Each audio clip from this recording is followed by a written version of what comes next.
Hi everybody and welcome back to my channel. My name is Rachel and this is my channel where I share everything to do with living a handmade, homegrown and slow life. It's so lovely to have you here. If you're new, welcome, and if you are a returning viewer, hello, it's lovely to see you again. Okay, so today's video is going to be a knit and chat. I haven't actually done one of these for ages. It's just a very relaxed, informal video where I do some knitting, you guys do some knitting whilst you're watching, and we basically just have a little catch up and a little chat, and I really enjoy doing them every now and again. So I thought now would be the perfect time, because I think the last one I did was basically like 6 months ago, maybe. I think it was in the spring, in the early spring, when I was really struggling quite a lot, and I haven't really like properly spoken to you guys since then. So I thought this would be a really great time. I'll start by showing you what I'm working on, and then I can get started. So I am on the final sleeve of this lovely project, which is the Helmi, is it the Helmi? I want to say Helmi. Sorry, 2 seconds. I'm just trying to Holm. That's what it is. The Holm sweater by Mode at Rowan. So this project was kindly gifted to me by the team at Mode, and it's made up in their new yarn, their new alpaca wool, which is a really beautiful 50% alpaca, 50% wool yarn. I've really enjoyed working with it. It's got this lovely cable design, which is actually quite simple to do, but it's very effective. This is the final sleeve. It's knit flat in pieces and then sewn up. This is the final sleeve, and I must say I am like ready to be done with it now. As much as I've really enjoyed working on it, you know, you always get to that point where it's like, I'm on the final sleeve, I'm on the home stretch, I'm so close now to doing the raglan decreases for this sleeve as well, and I just want to get the jumper done so I can wear it. I had hoped to get it done a bit earlier in October, but things have been really busy, so it's probably going to end up being more of a November jumper by the time I actually finish it. But yeah, I'm really looking forward to it. I think I'll probably finish it this week. Should get the sleeve done in the next couple of days, and then the collar, and then it needs to be blocked. So yeah, I'm really looking forward to wearing this, but that's what I'm going to be working on today. And yeah, I thought I would just sort of catch you guys up, because there's all sorts of exciting things going on at the moment. So yeah, I alluded to some of this on my Instagram about what's going on at the moment. So the first thing is that I am moving. So I'm being very careful about saying this, because it's one of those things where we've sold our house and we've had an offer accepted on another house, and obviously all of that could fall through. So I'm sort of saying this with a, you know, pinch of salt situation, but I'm hoping, cross fingers, that everything should go through and be fine. So we currently live in the Cotswolds near Chipping Norton, and we are moving, staying in the Cotswolds, only just, but staying in the Cotswolds. We're moving to Warwickshire, which is north of here if you aren't based in the UK.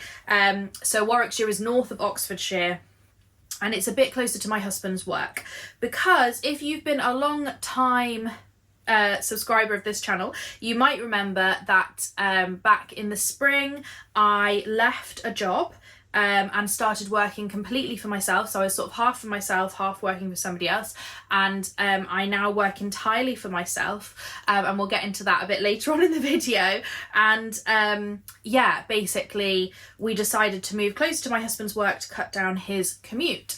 So very excitingly, we have sold our house. It was a completely insane situation. We put the house up for sale on the Wednesday evening, and by the Friday morning we had an offer, and that was the first person who'd looked around the house, and they offered asking price as well, which is obviously quite unusual, and so we sold the house in less than 48 hours. And we had another viewing that weekend that we decided to honour. We did let them know beforehand that we had accepted an offer already, and they said they still wanted to look around it. And so they came to look around, and then they offered as well, because they also wanted the house. So within like 4 days, we had 2 people buying the house, which was just amazing. I had no idea it was going to sell that quickly. Like, we thought we would probably be like, you know, selling like maybe before Christmas if we were lucky, or early New Year. So it's all been a bit of a shock, and everything was basically kind of like, oh wow, okay, now we need to start like looking at houses and figuring things out. We hadn't like gone to look at anything because you know, I didn't want to fall in love with anything. You know, often you can't really like make an offer in the UK unless you have already sold your house, because they don't take it very seriously, and some estate agents won't even really let you look at houses, which is really frustrating. So I wanted to wait until we had an offer. I just hadn't expected it to come in so quickly.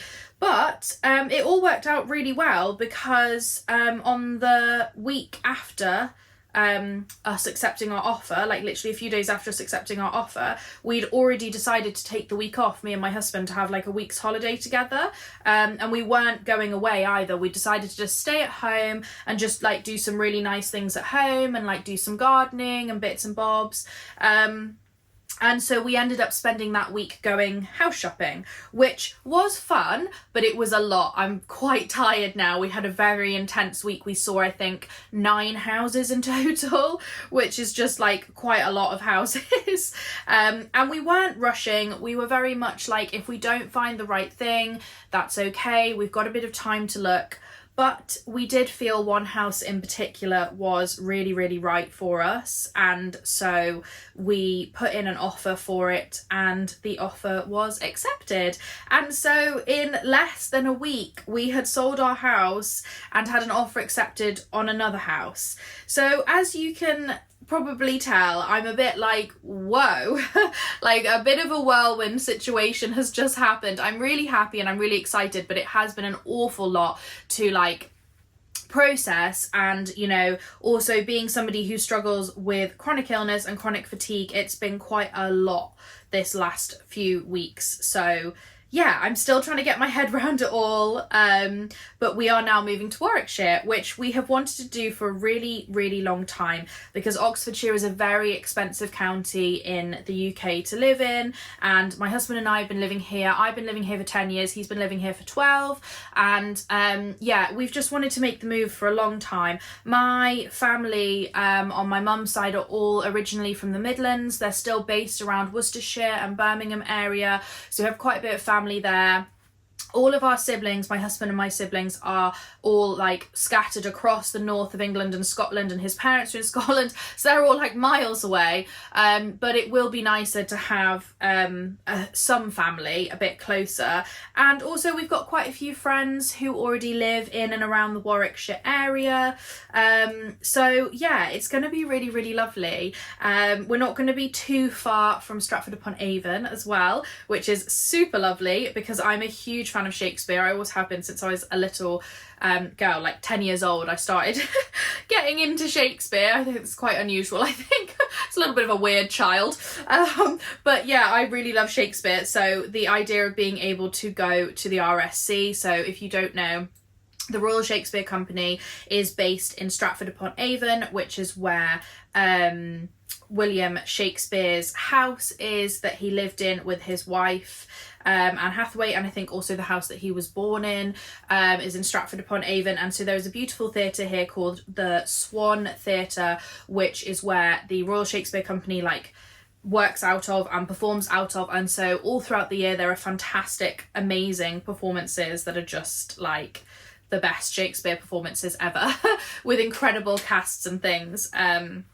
That happens, yeah, all year round. So I'm really excited to be a bit closer to that. And Stratford is also just a really beautiful town. We're not going to be too far from Leamington Spa, which is also a lovely town. So yeah, it's going to be a really, really nice move. We have also excitingly bought ourselves it's a 4-bedroom cottage. So we've got plenty of space, which we were hoping for, and we've got quite a big garden. Now it's a bit of a complicated garden, and I can't wait to show you guys. I'll obviously do like a bit of a house tour vlog thing when we move in, whenever that ends up being. But it's a terraced garden because the village is on a hill. So it's a terrace garden, but it has got quite a lot of space, which is really, really exciting. So yeah, I think that the whole getting chickens thing, which has been my dream for quite a number of years now, is definitely going to happen. And there'll be loads more room for growing veg and stuff. I have shared a little bit of like gardening and bits and bobs on here, but hopefully I can share a little bit more if you guys are interested. You probably know that I'm very much into that kind of homesteading life, and right now I have what I call my mini homestead. So I try to sort of like make it work with the very small space that we have. We grow food in our back garden, we forage from the local countryside, we I make all my food from scratch, I bake sourdough, I sew all my own clothes. So we very much like try to live that homesteader life, but without the homestead. Now this house we're buying is certainly not a homestead at all, but it is a little bit bigger, and it's going to make that life even more possible, that sort of slow living, self-sustainable. So I'm really self-sufficient, I should have said, not self-sustainable. I'm really excited for all of this, and yeah, I can't wait to show you guys when we move in. I have no idea when that's going to be. Everyone keeps saying that it might be possible to do it before Christmas, and I'm really hopeful that that is going to be the case, because I would just love to move as quickly as possible. My husband's commute at the moment is very long, it's almost an hour, and he does that 3 times a week, and he gets very tired, and I think if we can get rid of that soon, that would be really, really great. But I also don't want to be completely naive. I'm hoping that we'll be in at the very latest by the end of February, so obviously that's a good 5 months away. So we'll see. Is it 5 months? October to November to December to January to February. It's only 4 months. But we'll see how that all goes. I'll keep you guys updated. I think especially if you follow me on my Instagram, that's where I tend to share more sort of live updates on that kind of stuff. So that is the first big life update to share with you guys. The next one is a difficult one to share because I can only share so much, but if you follow me on Instagram, you may have seen I am writing a book. So you might remember, if you watched that video back in March, I was quite unhappy, I was very unwell, struggling a lot with my health and managing a part-time job and all my freelance work, and I basically decided to bet on myself, make the jump. It meant cutting down my income quite significantly, but my health was really suffering. So I cut out the part-time job that I had working for somebody else, and I decided to work entirely for myself instead. And part of that was that I got myself a book deal. So I am a writer. If you don't know, if this is your first time watching, I'm a writer. I write for magazines. At the moment, it's mostly sort of crafting magazines, knitting, sewing, embroidery magazines. I write features and articles. I also have a Substack, which is linked in my description below if you're interested, where I sort of write about living a handmade, homegrown and slow life. But I have always dreamed of being an author. That has always been the plan, is to one day write books. For a long time I thought that that would be fiction, and I still really want to write fiction, and that's really high on my list, and I have loads of ideas, and I hope that in the future that will happen. But I'm actually writing a non-fiction book, and yeah, I can't really tell you much about it. I need to wait until sort of early next year. I'll be able to talk a bit more about it when we properly announce it. But for now, I can tell you that it is a non-fiction book. It's very much to do with living a handmade, homegrown and slow life, and it's going to be published by SPCK, who are a Christian publisher. And that's about it. That's all I can tell you. I'm currently working on the first draft. I am, where am I up to? I'm about 15,000 words in. I'm on the 3rd chapter. So it's not going too badly. I'm writing every day, so obviously with chronic fatigue, I can't just sit down and do 8 hours of writing one day. I have to do basically the same amount of energy outage every day. So I'm doing 1,000 words a day, and that's working well for me, although there have been some days that have been a real struggle. And yeah, so writing a book with chronic illness is hard. I've been given a lot of time to do it, which is great. I've got a lot of flexibility, and I'm very lucky in the fact that I can afford to basically do that mostly as my job. I do lots of other things as well. I have got other things in the pipeline, bits and bobs, but yeah, I'm able to give a chunk of my working time to that. So that's what I'm doing each morning, every day, Monday to Friday. So I'm writing about 5,000 words a week. And yeah, I'm really enjoying it. It is hard work. It's not easy, but it is happening, it's going. I'm slightly worried that I'm going to read through it because my fatigue has been quite bad recently. I'm going to read back through this draft and be like, oh my word, none of this makes sense. But I'm going to try not to panic about that too much. I'm just going to sit down and just get on with it. But yeah, that is what I'm spending a lot of my time doing, and I am so excited to share more of that with you. So yeah, that's probably all I can say about that for now.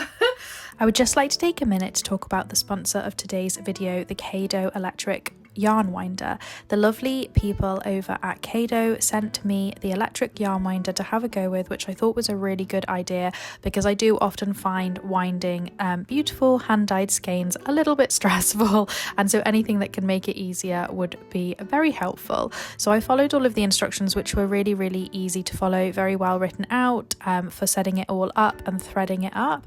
Had absolutely no issue. I tied it on as they suggested, so it was nice and secure, and then yeah, I just pressed go and it started scaling up my yarn. I really enjoyed using this winder. It was so relaxing and easy to use, and I didn't have to use my husband to help me, which I normally always do. And we often end up arguing because it always gets knotted up. It was just a much nicer, more relaxing process. Thank you so much to Kado for sponsoring this video, and I cannot wait to cake up more of my yarns.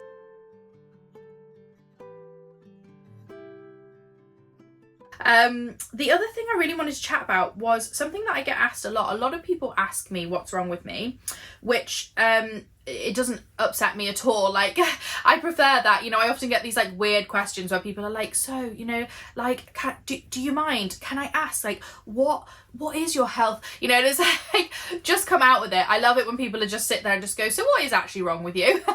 It's just, that's a lot more me. That's how I would be as well. So I thought I might just share a little bit of a health update because, as I say, last time I did one of these, I talked about how much I was struggling and how bad my health was and how I needed to leave my part-time job because my health was so bad. So yeah, I thought I would update it a little bit. So basically I have MECFS, which is chronic fatigue syndrome. It is a chronic pain and chronic fatigue condition. I have had it for 6 years now. I have had ups and downs with it. There was a time when I first became ill where I was basically housebound and bedbound quite a lot of my time, like probably like 80-90% of my time. I could barely leave the house. I was literally leaving the house for like maybe church if I could make it and hospital appointments, and that was it. And that was a really awful time. I have then gone through lots and lots and lots of different treatments, some on the NHS, some privately, because the NHS doesn't offer very much for people with ME. They don't really understand it as an illness at all. And so I've gone privately and had a lot more success with that. I am just going to precursor this by saying I'm not a doctor. I have no medical experience or knowledge at all. I've learned a lot from what I've read and from the treatments that I've gone through, but I am never going to be qualified to suggest anything to you. So I've had a lot of people ask me for advice, and I'm really sorry to have to basically say I can't offer any advice, but what I would do is point you towards the Optimum Clinic, which is where I have had my most successful treatment so far. They have a few books as well. Alex Howard, who started the clinic, has a book out called Decode Your Fatigue that is really, really worth reading or listening to, and that is where I would sort of guide you towards. And I would just like to say, if you are going through this, I'm so sorry. I know it's really tough, and I know that you're probably searching for answers like I have done for the last 6 years.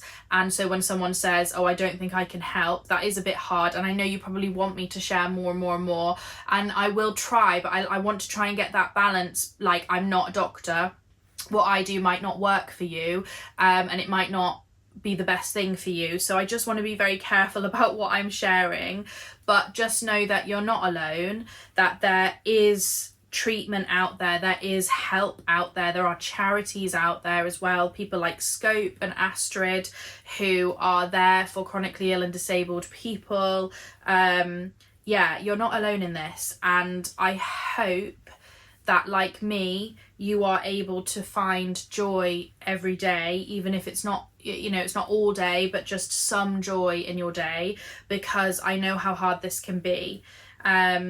So for those who don't really know what I'm talking about, living with a chronic pain and fatigue condition like ME, basically the best way to describe it is probably that you wake up every day and you feel like you have the flu. That's pretty much it. You wake up every day and you feel like you have the flu, and as a normal healthy person you would call in sick to work and you would stay in bed, and in a week's time you would be better. But I felt like that for 6 years, so I have no choice but to get up and carry on. And there are days, really bad days, like yesterday for example, I did some emails and some admin and then I was done. I was like, I can't do any more work. I couldn't even write my book. Like, I was so knackered because I went out at the weekend and socialised with people, and basically that's the choice, is socialising or being able to work is normally my choice. I can't do both. You know, we are like active members of our church, but I can't go to the midweek groups because I literally can't work and also go out in the evenings.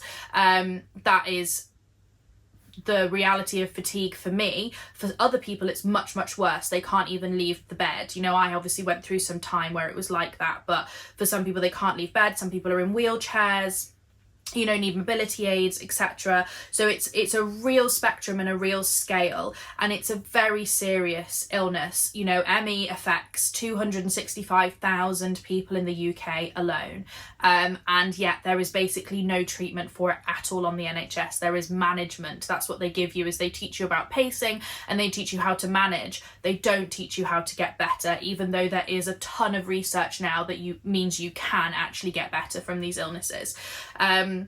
You are often disbelieved by doctors, you're often disrespected, you're often spoken to in a rude and unfeeling, unkind way. That happens regularly to me. You are always having to advocate for yourself. People never seem to remember that you're ill. They don't seem to be able to accept that one day you can do something and the next day you can't, because chronic illness is like this and it's all up and down. So like, as I say, for example, I was socializing on Sunday. On Monday I was on the sofa, not able to move. Like, it is such a difficult thing to live with, and so many people live with it, and there is very little sympathy or understanding, sadly. And yeah, hopefully, I'm hoping this isn't too much of a downer. I just want to be, I know that there'll be people watching, I know there are people watching who live with this stuff, and I don't want to sugarcoat it, because the reality is it's a really hard thing to live with. And so yeah, that's what I have. I also have fibromyalgia, which is a nerve pain condition. So I get really bad pain all over my body, and lots of other things as well. I can't control my temperature, you know, I headaches, dizziness, all this kind of stuff. And yeah, so I've been living like that for years. And then at Christmas last year, I got COVID, and I ended up with long COVID. So despite being on the priority list for the vaccinations in the UK, because I have ME, so I'm much more likely to have long COVID, I still managed to get COVID, sadly, and I got it really badly. And I think part of what made it worse as well was that I was flying back from Germany when the symptoms really kicked off. So I had like a big travel day, and I was like, oh, I'm really not feeling well. Like, I'm like, that's a bit strange. I really don't feel very well. And I was like driving for 3 hours in Germany, then getting on a plane, and then coming home and going straight back to work the next day. And I basically wasn't able to rest. Looking back now, I should have taken like 2 weeks off work, but I couldn't afford it, because, you know, in the UK you don't get paid. You know, you get statutory sick pay. Like, after the first week of being ill, you get statutory sick pay, which is just absolute peanuts and completely rubbish. So I was like, oh, I work from home already, I can't afford to take the time off, and I just made myself so much worse, and by the time it got to Christmas, I had got such bad chest inflammation, they diagnosed it as costochondritis, it was so agonizingly painful that we thought I needed to be rushed to A&E because everyone thought I was having like a heart attack or something, because I'd never experienced chest pain that bad. Now I know that that's quite common for people who get things like costochondritis, and the chest inflammation from COVID is really quite bad. But yeah, you're talking like 10 months ago and I'm still not well. I'm still struggling. My fatigue has been really bad this year since the COVID. I left my job in the spring, in April, and that was 100% the right thing to do. But it hasn't been super easy, obviously setting myself up completely freelance, having to accept that I simply just can't earn as much money as I was earning. You know, that's been really quite difficult to like come to terms with. And yeah, I don't like being this honest on YouTube, but I also know that there are so many people going through the same thing, and I feel like the level of honesty needs to happen, A, for people to have awareness and understanding, and B, for those who are going through the same thing to feel less alone. So yeah, I hope this is okay to share so much. But yeah, long COVID's been really tough. You can probably hear, I have like a croaky voice that just basically doesn't go away. It's just constant. As I say, my fatigue's been really bad. I've had things as well, like my hair has fallen out, which apparently is quite common with long COVID because your body's in like such a stress state. So I've had like chunks and chunks of hair falling out, which has been really horrible. Like my hair has just been basically ruined this year, and it's really like made me very self-conscious and quite miserable. And then also this chest pain that just hasn't gone away. Like I've not been able to wear like bras because the chest pain has been so bad. Like I can only wear them for a short period of time, and I've not been able to travel in the car because it like sets off the chest pain. I haven't had really acute chest pain since about March time. That was the last bit where it was like I was almost in A&E again because the pain was so bad. It has been like manageable, but I think that's partly because I've been like scared. I can't let it get to that stage again. So when I feel just a little bit of chest pain, I like massively pull back and don't do anything for 2 weeks, which yeah has been really, really tough.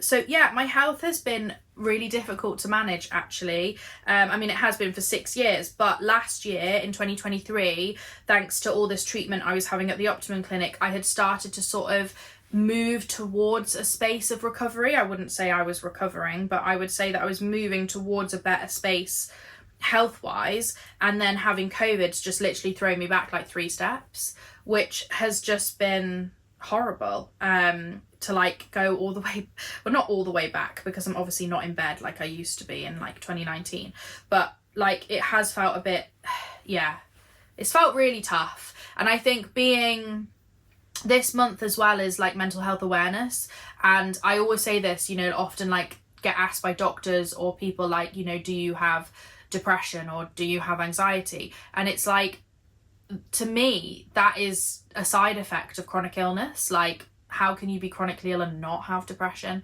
How can you be chronically ill and not have anxiety? I have really bad health anxiety. I have really bad anxiety of like not being able to cope. So like a few weeks ago, I was supposed to go to a big conference with my friends, a Christian conference with my friends from church. And I had been feeling really unwell all that week.